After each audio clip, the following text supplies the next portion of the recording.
Hello, everybody. Welcome to another show. Today we have Angela McGregor on from Kingston, Ontario, who is a nurse practitioner who works with individuals, helping them understand more about their body. She's also a competitive athlete as well, and she is a mom of two to a husband who is an entrepreneur, and she's an entrepreneur. I thought no better person to bring on than a person who actually is working with people and seeing the clinical side, as well as living the healthy lifestyle. So, Ange, welcome to the show.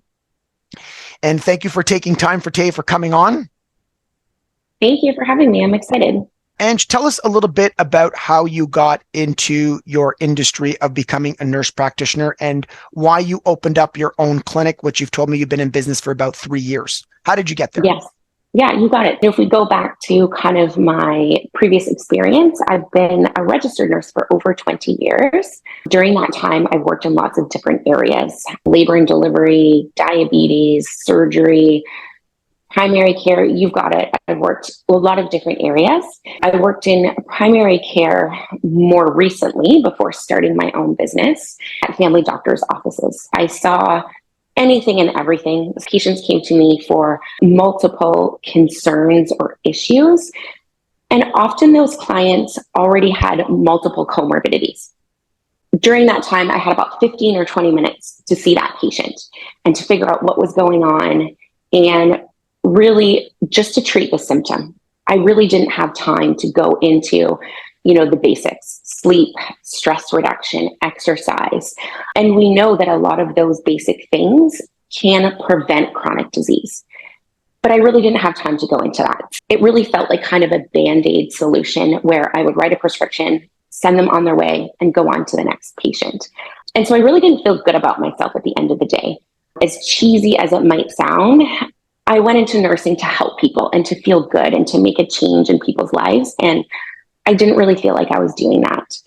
And so I felt that there has to be a better way. And so I took some courses in functional medicine, and I did a certification in bioidentical hormone therapy and learned that there's a lot of things that we can do for chronic illness prevention before it gets to be a problem. And so now that's kind of what I focus my practice on.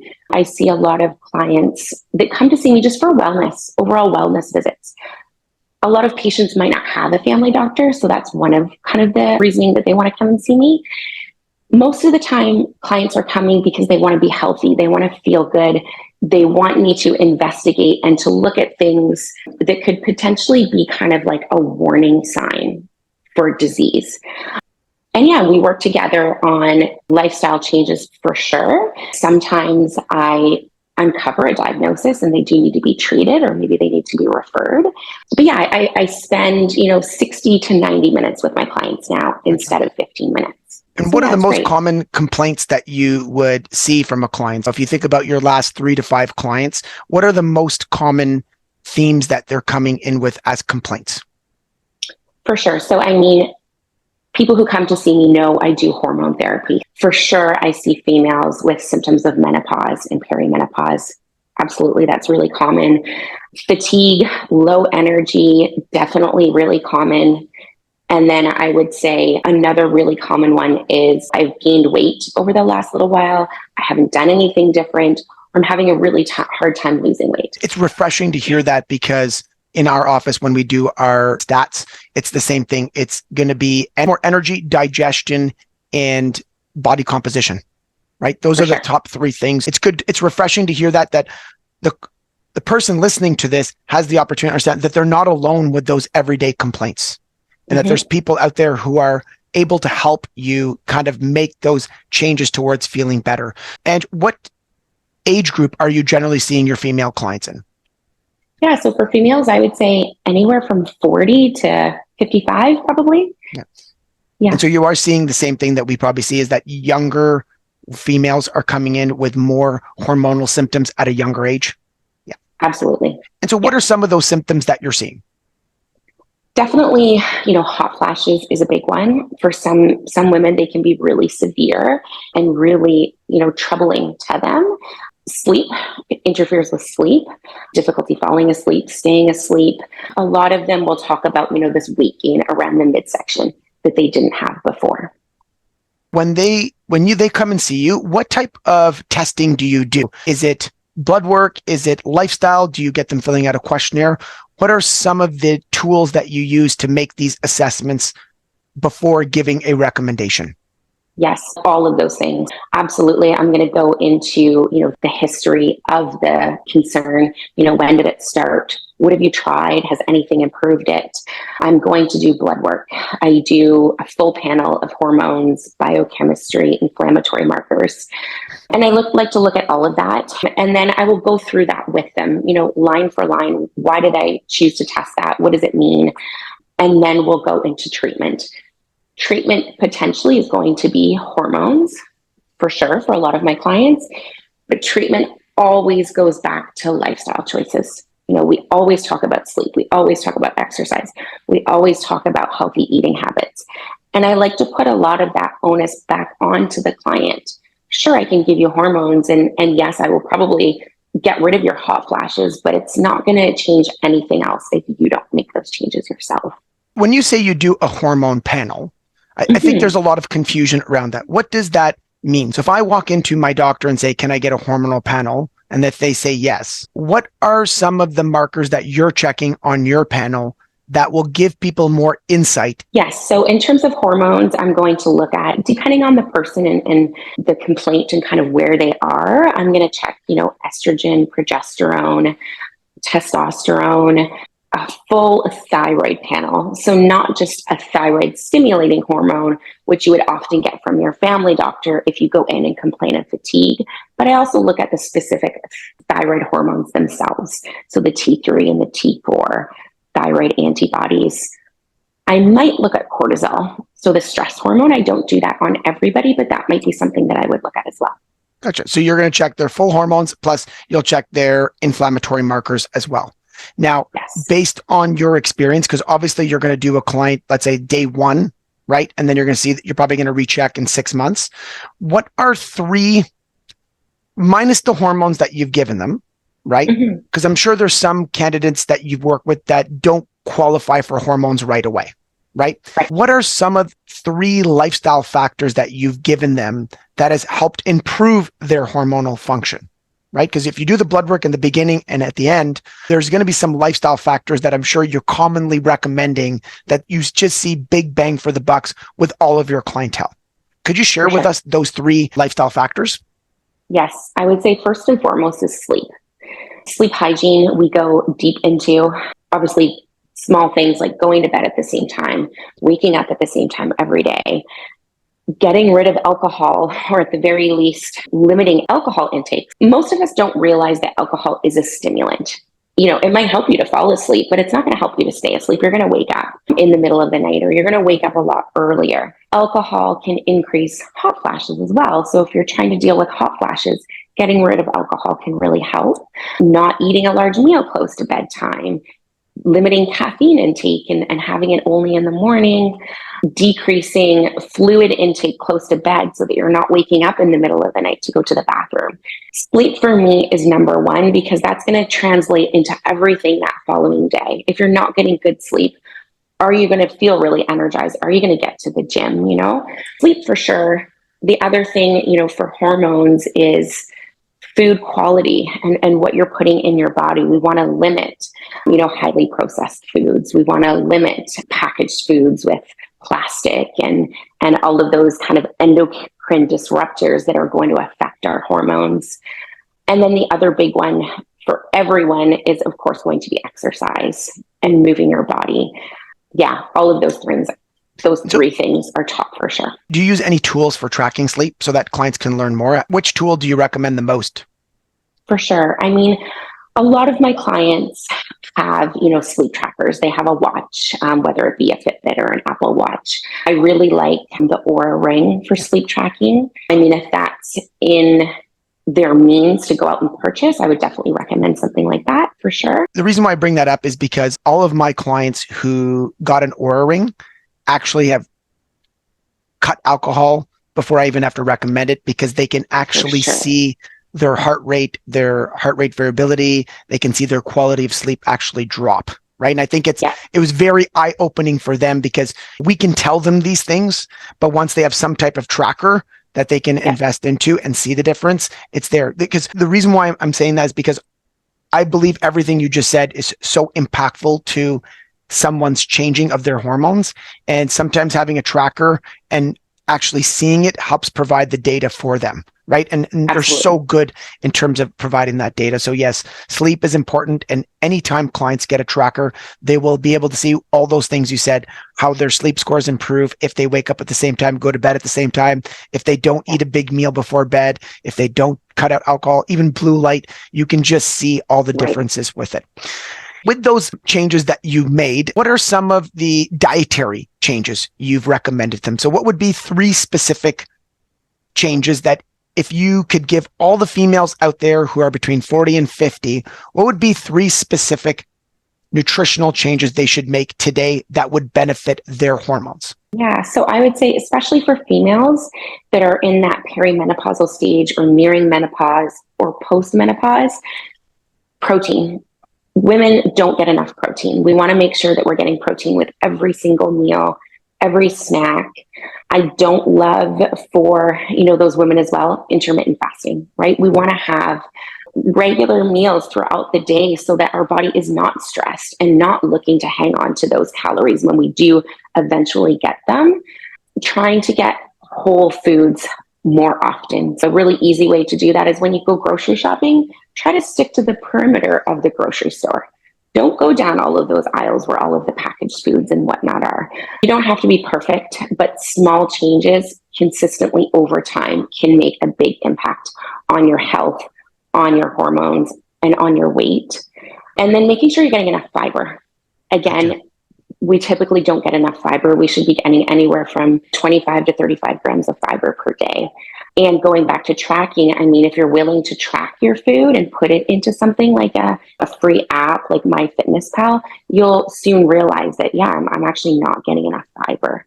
And you can try to find ways to incorporate that into the diet. I'm going to talk a little bit about your history, about being in fitness, right? Because you did figure competitions. What would be a serving of protein for you? Because I think a lot of females will say, I eat a palm size of protein and that's going to be good enough. So you today, mom, entrepreneur, busy family, what does a serving of protein look like for you in terms of a serving of protein? What would be the size that you would generally put on your plate? Yeah, I mean, I think that when we say, a palm serving, or I've often heard like the size of a deck of cards, that's about 4 ounces of protein when you're looking at a cut of meat. I mean, I think that that's a good guideline. I don't like to have my clients go and start weighing their food because that can get, tiring over time. I did that for a very long time when I was competing. But I mean, if you're looking at grams, ideally you're getting a gram of protein per pound of body weight. Yeah. For me, that would be about 130 grams of protein. And so when you eat a serving of protein, though, what are you eating now? Like if you were talking about when you eat today, as a mom, entrepreneur, business professional, are you eating 4 ounces, 5 ounces, 6 ounces? Probably 5 to 6 ounces. Yeah, that's great. For sure. Right? Yeah. And if you were eating eggs, what would be a portion of eggs for you? I would usually do a cup of egg whites. Okay. And probably a whole egg. I know. Yeah. And I feel like breakfast is that really good time to get a lot of protein. And that's where we tend to lack the protein intake. I think 1 egg has 7 grams of protein. So 2 eggs is not enough for breakfast.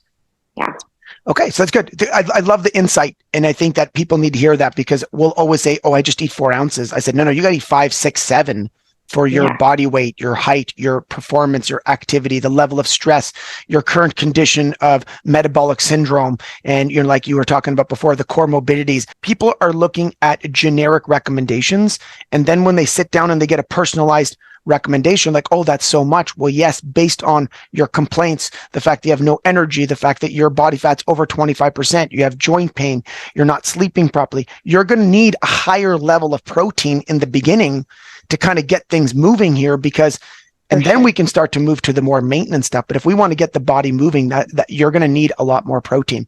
Now, I'm just going to ask you the one question there that you had mentioned about intermittent fasting, because the dietary changes that you said people need to make was eat more protein, make sure they're eating whole food, make sure that they are eating enough fiber, and that they're eating regular times throughout the day. What's one negative from intermittent fasting that you've seen with your female clients that they should know about right away? Yeah, so I mean, intermittent fasting, when going a long time without eating, it's a stress on your body. And so when your body's stressed, your body's going to release cortisol. High levels of cortisol over a long period of time, chronic stress, if you will, are going to cause implications in the long run. It's going to be more difficult to lose weight. It's going to affect blood sugars. Your liver produces glucose or sugar, and it feeds your bloodstream with sugar when you go without eating. So you're really not helping your blood sugar by going a long time without eating. And so sure, once in a while, if you want to do that, great. But every day for a female that really says, I want to lose weight, and I see it all of the time. They say, I'm only eating one meal a day and I can't lose weight. Yeah. Okay, well, clearly then there's something wrong. Let's kind of change that up. Let's try to eat regular spaced out meals with enough protein, with enough fiber, with enough healthy whole foods, and see how that goes. Yeah, I always giggle because I say, okay, you're going to have a 16-hour day. You tell me that you're stressed, you have no time, and you're going to try to run it on a low nutrient dense diet. And then the one meal you are eating is just fast and like 300 calories and has 10 grams of protein, 10 grams of fat, and 50 grams of carbs. And you're just going to run on that all day long. And you're going to wonder why you can't lose weight. It's a very interesting process. Okay. Now, what are some of the supplements? So obviously you have done some functional medicine courses. What are maybe 3 supplements that 40 to 50-year-old female coming in with those complaints that you had mentioned before? What would be 3 supplements that you've also seen, practiced, used, and had feedback on that helped your client feel better? Yeah, absolutely. I mean, first and foremost, I do typically check the blood work so I can look at some of those things and I can really guide people on, yes, this is low in your bloodstream, so let's supplement with that. Without that general supplementation for females with the kind of 40 to 55 age range, for sure, vitamin D, first and foremost for everybody. We only get vitamin D from the sun. We're in Canada. We have cold, dark winters. Most Canadians are vitamin D deficient in the winter. And we know that vitamin D is so important for blood sugar control, mood, sleep, and bone strength for sure, and immunity. So vitamin D would be my top. My second one would probably be combination thyroid support. Potentially one kind of pill, if you will, that has multiple minerals that will help support our thyroid. I have seen with testing a lot of suboptimal thyroid hormones, so that's something that's really good. And I would probably say, depending if a female is in perimenopause and is having frequent or heavy menstrual cycles, then potentially iron, because we do lose iron every month with menstruation. And B12 is a common one that I see people really notice improvement with energy with B12 supplementation. Gotcha. I'm going to ask you 2 questions. So one is about the thyroid support and the iron. Do you have a company that you have seen work? Give them a shout out. Yes, I do like NFH as a company line. Designs for Health, pretty good, and is one that I often recommend as well. Okay. And then a lot of people will have some type of constipation or issue with the iron. What would be a good iron supplement company that you've seen that doesn't cause any digestive issues? Yeah, so often, again, I think the one that I commonly use is from NFH. It's a heme iron. So it tends to be absorbed a little bit better and has less GI side effects. Yeah, and sometimes it does take a little bit of trial and error. And again, I wouldn't recommend an iron supplement unless I truly saw that was low in the bloodstream because of those common GI side effects or upset that people can get. Gotcha. So what you are saying is basically vitamin D, you're super confident in. Yeah. Absolutely. Okay. Now, in terms of what do you do? So I'm interested in you. Right? What are 3 things that you do for your health that are non-negotiables on a daily basis? Again, first and foremost, I will always say sleep. You talk to my husband, you don't want to be around me if I don't have a good sleep. It's the biggest one for me. I'm really good at going to bed at the same time every day, waking up at the same time every day. Of course, I deviate from that a little bit. I do have a social life, and for the most part, it's sleep, and I really focus on that because then I know that I'm going to get out and exercise the next day. I know I'm going to feel better. I know I'm not going to be reaching for carbohydrates because I'm tired. So sleep, secondly, I would say moving my body every day, doing something active. I do have a desk job. I typically am sitting and seeing clients. And so whether it's getting to the gym and doing a workout, going outside and walking my dog, This morning, I did 20 minutes of yoga before I came in. Something. It always makes me feel better mentally, and it gives me more energy. And then lastly, I would say I do need to meal prep. So I do that maybe not every single day, but multiple times per week, because I know that if I don't do that, I'm going to be rushed in the morning and I'm going to come to the office and I'm not going to have a lunch or snacks packed. And then that's when I'm going to be more likely to eat out. Meal prep is super important for me. Awesome. That's great. I love hearing those because we've had so many health professionals on and they've all said the same thing. They focus on their sleep. They try to get enough protein. They try to get enough whole food, and they just move their body, whether it's 20 minutes of yoga or lifting, running. It's just they don't give that as a zero. They don't want a zero for their movement. Now, in terms of your practice, are you taking on new clients? Do you see clients through Zoom? How does that work? Yeah, absolutely. I can see clients anywhere in Ontario, and I have an electronic medical record that is very safe and what we call like HIPAA compliant. So we can do video calls through there. Like I said, anywhere in Ontario, I can order blood work. And if I work with any pharmacies here or hormone prescription or whatnot, they can ship prescriptions anywhere in Ontario as well. And you are taking on new clients as well?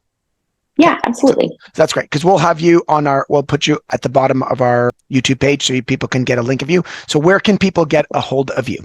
They can go onto my website, which is Vitalis Advanced Health Clinic. My phone number is there, my email. There's also a booking link if they want to go ahead and just book an appointment. Always will offer a free kind of 10 to 15 minute phone consultation just to see that if I'm going to be the right fit for you. That's awesome. That's great. Well, thank you very much for sharing your experience. This was great. I think there's a lot of valuable, everyday good information here, and I appreciate you taking the time and sharing all of that information with us. So thank you very much, and have a good day, Ange. Thank you so much for having me, Harry.